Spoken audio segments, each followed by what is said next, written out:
नमस्कार दोस्तों, मैं हूं श्यामवीर सिंह और आप देख रहे हैं हमारा चैनल जैसलमेर की कलियां।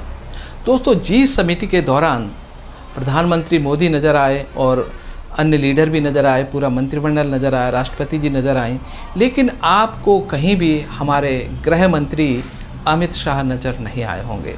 कहाँ थे इस समिट के दौरान अमित शाह और क्या कर रहे थे, आज मैं आपको बताता हूँ। देखिए, भारत में ये जी समिट हो रहा था तो दुनिया के सबसे बड़े टॉप लीडर यानी राष्ट्राध्यक्ष एक साथ एक जगह इकट्ठा हो रहे थे।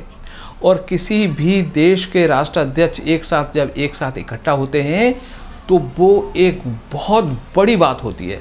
कारण कि उस समय देखिए, दुनिया में इस समय बहुत सारा आतंकवाद है, बहुत सारे दुश्मन देश हैं, वो नहीं चाहते हैं कि दुनिया आगे बढ़े। वो आतंकवाद के जरिए या बम विस्फोट, मिसाइल हमले जगह जगह कर रहे हैं। दुनिया के हालात बहुत ख़राब हैं।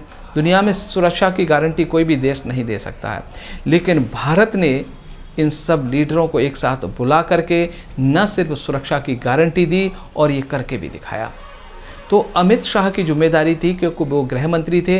देखिए, घर में कभी कोई मेहमान आता है, यदि सारे मेहमानों के साथ में लोग उनके खाना खाते रहें, उनका स्वागत में लगे रहें, तो जो सिक्योरिटी होती है वो कौन देखेगा। तो वो जिम्मेदारी दी गई थी अमित शाह को।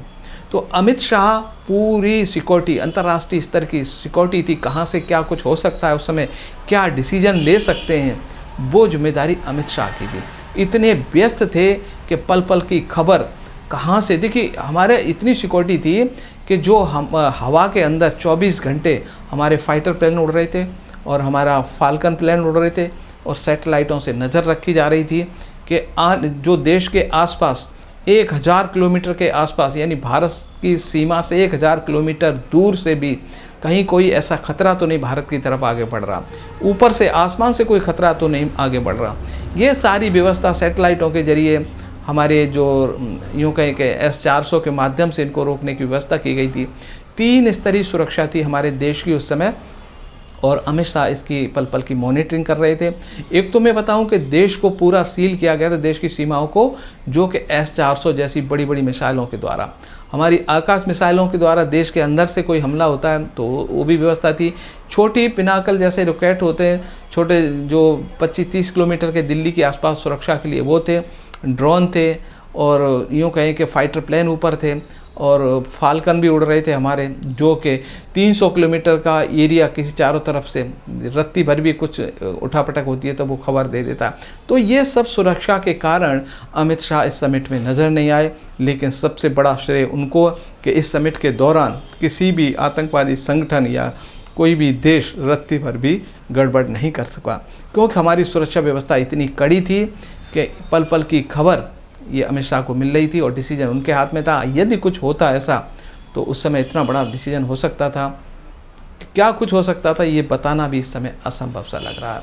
तो मैं धन्यवाद देना चाहता हूँ Indian army, Indian air force, Indian navy, हमारे वैज्ञानिक और अमित शाह और सुरक्षा एजेंसियों को, जिन्होंने इस समिति को इतने शानदार तरीके से, निर्विवाद रूप से, कहीं कोई व्यवधान नहीं आया।